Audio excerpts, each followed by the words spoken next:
Magluto tayo ng chicken sutanghon soup. Siyempre may patula. At iyan yung mga pangsahog natin, oh. At mga seasoning, ayun. Tara, umpisahan na natin. Kita tayo mag-test. Bisa natin yung mga panakot natin. Isang stop.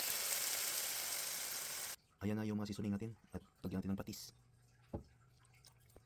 Pakuluin natin.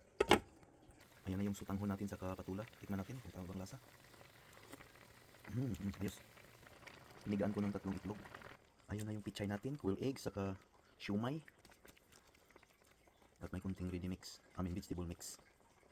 No, look yummy. Ready to serve.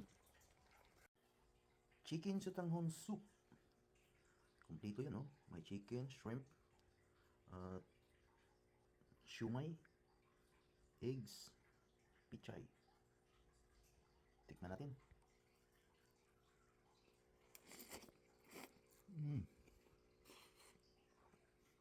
Sarap. Tama yung lasa.